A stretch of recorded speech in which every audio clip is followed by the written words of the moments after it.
وہ لوگ ہیں جو نماز کو اپنے لیے بوجھ سمجھتے تھے، تو ان کو لازمی بات ہے بوجھ سمجھتے تھے تو اس کا مطلب نہیں پڑھتے تھے۔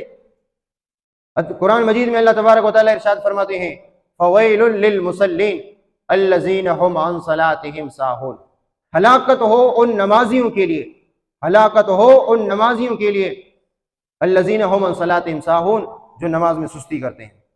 اللہ تبارک و تعالیٰ نے ایسے نمازیوں کو کیا فرمایا؟ فویل، ہلاکت ہو، تباہی ہو، بربادی ہو، بے نماز پہ نہیں، بے نماز پہ تو ویسے اللہ کی لعنت ہے، ان نمازیوں پر بھی اللہ کی لعنت اور ہلاکت ہے جو نماز میں سستی کرتے ہیں۔ سستی کا مطلب یہی کہ کبھی دل نے چاہا تو پڑھ لیا، دل نے چاہا تو نہیں پڑھا۔ تو اس قوم یہ تھی کہ اللہ کے نبی نے اس طرح ان کی سزا دے کی۔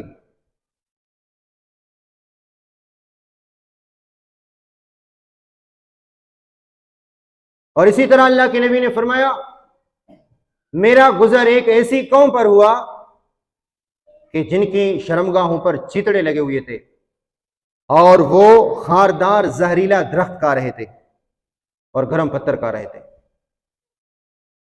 کیا فرمایا کہ میرا گزر ایک ایسی قوم پر ہوا، میرا گزر ایک ایسی قوم پر ہوا کہ جو زہریلا اور کانٹے دار درخت کھا رہے تھے اور گرم پتھر ان کو کھلایا جا رہا تھا۔ یہ نہیں کہ شوق سے کھا رہے تھے، کون شوق سے گرم چیزیں کھاتا؟ آپ گرم روٹی گرم سالن کھائیں گے تو کتنی تکلیف ہوگی، 1 گھنٹے تک آپ کی زبان سے سی سی کی آواز نکلتی ہے۔ کوئی گرم آپ روٹی کھائیں، گرم سالن کھائیں تو کتنی تکلیف ہوگی، زبان پہ چالے نکلیں گے۔ نہیں، ان کو دیا جاتا ہے، زبردستی ڈالا جاتا ہے۔ یتجرعہ ولا یکاد یسیغہ، کہ گھونٹ گھونٹ کر پیئیں گے اور ان کے حلق سے کانا نہیں اترے گا، کیونکہ کانا ہو تو اترے گا، یہ کانا ہے نہیں بلکہ کانٹے دار درخت ہے۔ قرآن مجید میں اللہ تبارک و تعالیٰ فرماتے ہیں ان شجرۃ الزقوم طعام الاسیم، زقوم کا درخت یہ کانا ہوگا گناہگاروں کے لیے۔ کھائیں گے نہیں، ان کو زبردستی کھلایا جائے گا، یہ نہیں کہ شوق سے انسان کھاتا ہے۔ تو فرمایا کہ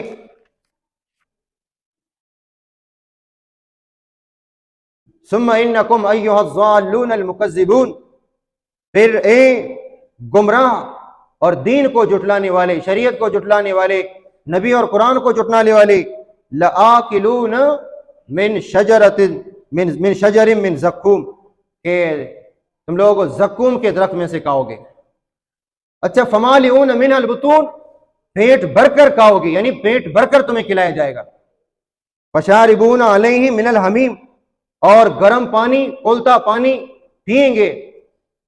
اور اس کی کیفیت بھی میں نے آپ کو بتا دی کہ پینا تو دور کی بات ہے، اس کی تپش اور گرمائش اتنی ہوگی کہ جب یہ ہونٹوں کے قریب لائیں گے، چہرے کے قریب لائیں گے، نیچے والا ہونٹ نیچے چلا جائے گا، اوپر والا ہونٹ اوپر چلا جائے گا، اور جب یہ پیتا ہے اس پانی کو تو اس کی ساری آنتیں نکل جاتی، نیچے کٹ کے گر جاتی ہیں، فقطع امعاءہم، ساری آنتیں کٹ کے گر جاتی ہیں، اور ان کو زبردستی یہ پانی پلایا جائے گا۔ اور یہ پانی کون سا پانی ہے؟ یہ جہنمیوں کے خون اور پیپ ہیں، اور اتنی کڑواہٹ، اتنی بدبودار کہ اگر ایک ڈول بھی زمین و آسمان کے بیچ میں لٹکایا جائے تو دنیا کے اندر جتنے بھی میٹھے پھل ہیں وہ سب کڑوے اور بیکار ہو جائیں، اور بدبو ان میں اتنی ہوگی کہ زمین و آسمان کے بیچ میں ایک ڈول لٹکایا جائے اس گندگی سے جو جہنمیوں کے پیپ اور خون سے بنتا ہے، تو اس کی بدبو سے سارے سمندر کے دریا کے میٹھے پانی کارے ہو جائیں، اور اسی طرح پوری دنیا تعفن سے مر جائے بدبو سے، اور یہ ان کو گھونٹ گھونٹ کر پلایا جائے گا، زبردستی پلایا جائے گا۔ تو یہ کہا فشاربون علیہ من الحمیم فشاربون شرب الہیم، ایسے پئیں گے جیسے پیاسا اونٹ پیے گا۔ تو اللہ تبارک و تعالیٰ فرماتے ہیں ھذا نزلہم یوم الدین، یہ بطور مذاق کے اللہ تبارک و تعالیٰ فرماتے ہیں یہ تمہاری مہمان نوازی ہے، یہ تمہاری کیا ہے؟ مہمان نوازی ہے۔ کیوں؟ تو نحن خلقناکم فلولا تصدقون، کہ ہم نے تمہیں پیدا کیا تو پھر تم نے ہمیں کیوں ہماری تصدیق نہیں کی، ہمیں کیوں نہیں مانا، قرآن و سنت کو کیوں نہیں مانا، ہمارے نبیوں کو کیوں نہیں مانا۔ نحن خلقناکم فلولا تصدقون افرأیتم ما تمنون اانتم تخلقونہ ام نحن الخالقون نحن قدرنا بینکم الموت وما نحن بمسبوقین۔ تو اللہ کے نبی صلی اللہ علیہ وسلم نے ارشاد فرمایا کہ میرا ایک ایسی قوم پر گزر ہوا کہ ان کی شرمگاہوں پر چیتڑے لگے ہوئے تھے، خاردار کانٹے نما زہریلے درخت میں سے کھا رہے تھے۔ زقوم کا درخت ہے، آپ کو بتا دیا کہ زقوم کے درخت میں کتنی کڑواہٹ ہے، تو یہ ان کو کھلایا جا رہا تھا۔ اور آگے فرمایا کہ اور گرم پتھر کھا رہے تھے۔ زقوم یعنی کانٹے دار درخت کھا رہے تھے اور گرم پتھر ان کو کھلایا جا رہا تھا۔ تو میں نے پوچھا جبریل یہ کون ہے، یہ بدبخت کون ہے جو گرم پتھر کھا رہے ہیں، زبردستی ان کو کھلایا جا رہا ہے؟ اور اسی طرح فرمایا کہ یہ کون لوگ ہیں کہ خاردار کانٹے دار زقوم کا درخت ان کو کھلایا جا رہا ہے؟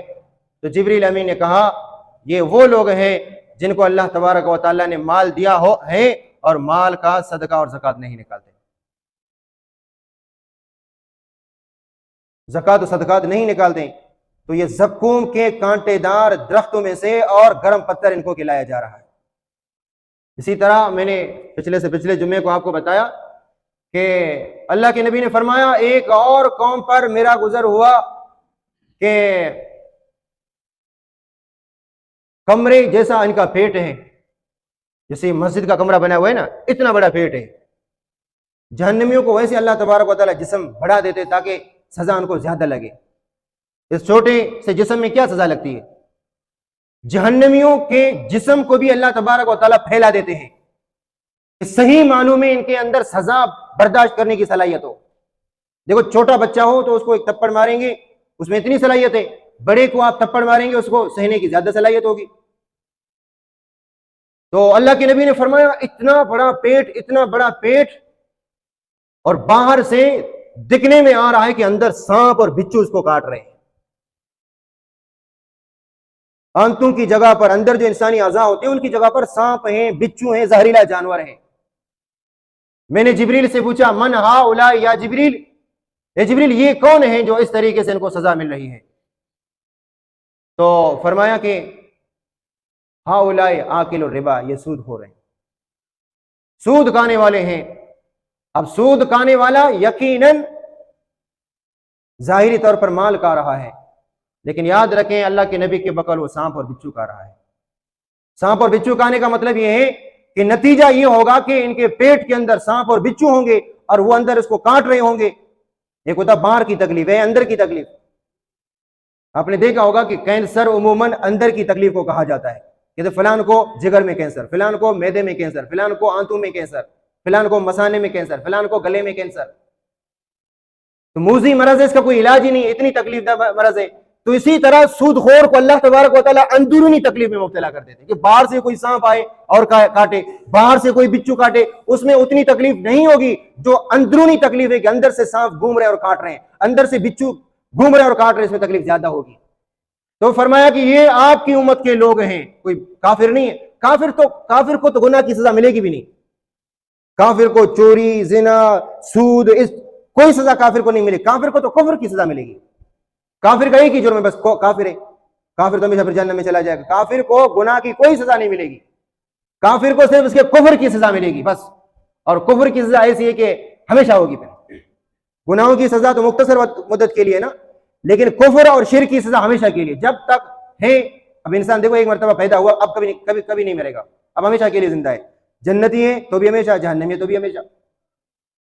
تو فرمایا کہ میں نے پوچھا یہ کون ہے جن کے اتنے بڑے بڑے پیٹ ہیں جیسے کمرہ، اور ان کے اندر سانپ ہیں، بچھو ہیں، ان کو اندر سے کاٹ رہے ہیں۔ اب دیکھیں باہر سے اگر کسی انسان کو کوئی زہریلا جانور کاٹے، سانپ ہو، بچھو ہو یا بڑھ ہو، کوئی بھی چیز کاٹے، تو باہر سے انگلیوں کے ذریعے سے اس کو کھجلا کر تو کچھ نہ کچھ سکون اس کو ملے گا، خارش دے کر کچھ نہ کچھ سکون ملے گا، لیکن اندر کی تکلیف کے لیے ایسی کوئی حرکت نہیں کہ اس کو سکون مل جائے۔ اب اندر تکلیف ہو رہی ہے، آپ خارش کریں گے تو سکون ملے گا؟ نہیں ملے گا۔ تو اس وجہ سے سود خور کو اللہ تبارک و تعالیٰ اندرونی تکلیف دیں گے، کہ فرمایا اس کے پیٹ کے اندر سانپ ہوں گے، بچھو ہوں گے، اس کو اندر سے کاٹ رہے ہوں گے۔ میں نے پوچھا یہ کون ہے؟ کہا یہ آپ کی امت کے سود خور لوگ ہیں۔ تو اس طریقے سے یہ سزائیں امت کو ملی ہیں، اور اللہ کے نبی نے یہ اس لیے اپنی امت کو بتا دیا کہ تاکہ میری امت باز رہے ان چیزوں سے، اور ان چیزوں سے اپنے آپ کو دور رکھے۔ یاد رکھیں یہاں پہ ایک اور بھی بات آپ کو میں بتاؤں کہ بعض لوگ یہ کہتے ہیں کہ آپ صلی اللہ علیہ وسلم کو صرف خواب کی حالت میں معراج نصیب ہوئی. یہ بہت بڑا اعتراض ہے کہ آپ صلی اللہ علیہ وسلم کو ایسے جاگتے حالت میں یعنی بیداری کی حالت میں معراج نصیب ہوئی یا آپ صلی اللہ علیہ وسلم نیند میں تھے. ابھی آپ کے سامنے دونوں بھی واقعات آ گئے. جو پچھلے جمعے کو میں نے آپ کے سامنے بیان کیا کہ اللہ کے نبی نے فرمایا کہ میں سویا ہوا تھا تو دو بندے آئے اور وہ دونوں بندے مجھے لے کر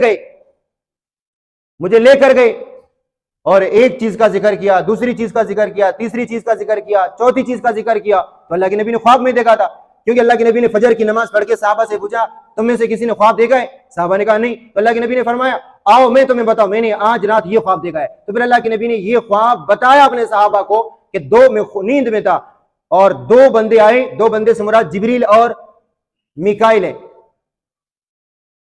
یہ مجھے لے کر گئے اور پھر 4 قوموں کا جرم اور ان کی سزائیں اللہ کے نبی کو دکھائی گئی. ٹھیک ہے, وہاں بھی یہ فرمایا کہ یاد ہے نا کہ ایک آدمی بیٹھا ہوا تھا, دوسرا اس کے سرانے پہ کھڑا تھا اور جو کھڑا تھا اس کے ہاتھ میں لوہے کا کنڈا تھا, وہ اس کے جبڑے میں ڈال دیتا تھا, زور سے کھینچتا تھا, اس کا آدھا حصہ چمڑے کا اس طرف آتا تھا, پھر اس طرف آ جاتا, لوہے کا کنڈا یہاں پہ ڈال دیتا تو زور سے کھینچ دیتا اور یہ والا حصہ اس طرف آ جاتا.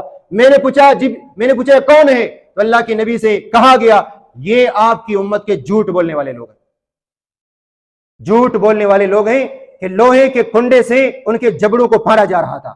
یہ کون ہے؟ آپ کی امت کے جھوٹے لوگ ہیں, جھوٹ بولنے والے لوگ ہیں. تو بہرحال پھر اس کے بعد دوسری قوم کو دیکھا جس کے سر کو پتھر سے کچلا جا رہا تھا, اور تیسری قوم پر گزر ہوا کہ ان کو خون کے سمندر میں ڈبویا جا رہا تھا. تو آپ صلی اللہ علیہ وسلم نے یہ سب کچھ خواب میں دیکھا. ٹھیک ہے, خواب میں دیکھا. ابھی جو آج میں نے آپ کے سامنے ذکر کیا نا, یہ خواب میں نہیں دیکھا اللہ کے نبی نے, بیداری کی حالت میں دیکھا. بیداری سمجھتے ہیں نہیں, جاگتے ہوئی حالت میں اللہ کے نبی نے دیکھا. ہاں البتہ فرق یہ ہے کہ جو اللہ کے نبی نے خواب میں دیکھا ہے اس کا ذکر قرآن میں ہے. جو اللہ کے نبی نے خواب میں دیکھا ہے معراج کا ذکر, جو اللہ کے نبی کو مشاہدے کرائے گئے, اللہ کے نبی نے جن قوموں کا ذکر کیا گیا ہے خواب میں, تو اس خواب کا ذکر ہے قرآن میں. اور جو اللہ کے نبی بیداری کی صورت میں جاگتے حالت میں مسجد حرام سے مسجد اقصی براق کے ذریعے, پھر یہاں سے پہلا آسمان, دوسرا آسمان, تیسرا آسمان, انبیاء سے ملاقات, ایک آسمان انبیاء علیہ السلام سے ملاقات, جیسے آدم علیہ السلام سے ملاقات, ہارون علیہ السلام سے ملاقات, موسیٰ علیہ السلام سے ملاقات, عیسیٰ علیہ السلام سے ملاقات, ہاں پھر ابراہیم علیہ السلام سے ملاقات. تو پھر اس کے بعد سدرۃ المنتہا چلا جانا, پھر اس کے بعد جہاں اللہ نے چاہا اپنے حبیب کو, اپنے نبی کو سیر کرایا, جنت کا سیر, جہنم کا سیر کرایا. یہ سب کچھ جاگتے حالت میں اللہ نے کیا, جاگتے حالت میں. انبیاء کو نماز پڑھانا مسجد اقصی میں, نیند میں تھوڑی آدمی ایک دوسرے کو نماز پڑھاتا, یہ سب جاگتے ہوئے حالت میں پڑھانا, اس کا ذکر آتا ہے حدیث میں. جو منکر حدیث ہے وہ کہتے ہیں کہ معراج کا ذکر ہے لیکن خواب میں ہے, اللہ کے نبی کو جاگتے ہوئے حالت میں معراج نہیں کرایا گیا. حالانکہ بات نہیں, اللہ کے نبی کو جاگتے ہوئے بھی معراج کرایا گیا اور نیند کی حالت میں بھی معراج کرایا گیا. نیند کی حالت میں معراج, اس کا ذکر قرآن میں ہے, اور جاگتے ہوئے حالت میں جو معراج کرایا گیا اس کا ذکر حدیث میں ہے. ہم حدیث کو بھی مانتے ہیں, ہم قرآن کو بھی مانتے ہیں. یہ بات سمجھ میں آ گئی نہیں آ گئی؟ کہ تو ان چیزوں کا ذکر فرمایا کہ آپ صلی اللہ علیہ وسلم نے. پھر وہ تو خواب کے اندر یہ بھی کہا گیا, اب یہ 2 چیزیں ہو گئی. تو اللہ کے نبی نے فرمایا کہ میں نے خواب کے اندر دیکھا کہ خون کا دریا ہے, سمندر ہے, اس میں لوگوں کو ڈبویا جا رہا تھا, وہ بھی سود خور. اور یہاں فرمایا کہ لوگ ان کے اتنے بڑے بڑے پیٹ ہیں کہ اندر سانپ اور بچھو گھوم رہے ہیں اور سانپ اور بچھو ان کو کاٹ رہے ہیں. میں نے پوچھا یہ کون ہے؟ کہا یہ بھی آپ کی امت کے سود خور لوگ ہیں. وہ بھی سود خور کہ لوگوں کا خون پسینہ چوس رہے ہیں, تبھی تو اللہ تبارک و تعالیٰ خونی سمندر میں ان کو ڈبویا جائے. حدیث پاک میں آتا ہے کہ یہ نکلنے کی کوشش کر رہے تھے, یہ خونی دریا سے نکلنے کی کوشش کر رہے ہوں گے تو کنارے میں فرشتے کھڑے ہوں گے, بڑے بڑے پتھر مار کر ان کو واپس سمندر میں ڈال دیتے, ان کو باہر آنے کی اجازت نہیں ہوگی. یہ بھی سود خور ہے, یہ بھی سود خور ہے. اور جن کے پیٹ میں سانپ اور بچھو گھوم رہے ہیں, کاٹ رہے ہیں, ان لوگوں نے بھی اپنے ہیلے سے, تدبیر سے لوگوں کے پیٹ کو بچھو اور سانپ کی طرح کاٹا ہے کہ نہیں؟ بڑے بڑے جو واگو ہیں وہ تو آپ کی کمزوری سے, آپ کی غربت سے فائدہ اٹھاتے ہیں, وہ آپ پر اپنا ٹیکس مسلط کر دیتے ہیں. تو فرمایا حالانکہ ہے سود ہے, تو فرمایا یہ بھی قیامت کے دن اسی طرح ان کے سانپ میں, پیٹ میں سانپ اور بچھو ہوں گے, اور پیٹ بھی اتنا بڑا ہوگا کہ تکلیف سہنے میں زیادہ مزہ آ جائے. چھوٹا جسم ہو تکلیف کیا سہے گا؟ اللہ تبارک و تعالیٰ اتنا جسم بڑھا دیں گے, اتنا جسم بڑھا دیں گے کہ تکلیف سہنے میں زیادہ مشقت یہ برداشت کرے. تو یہ 4-5 قوموں کا ذکر اللہ کے نبی نے فرمایا۔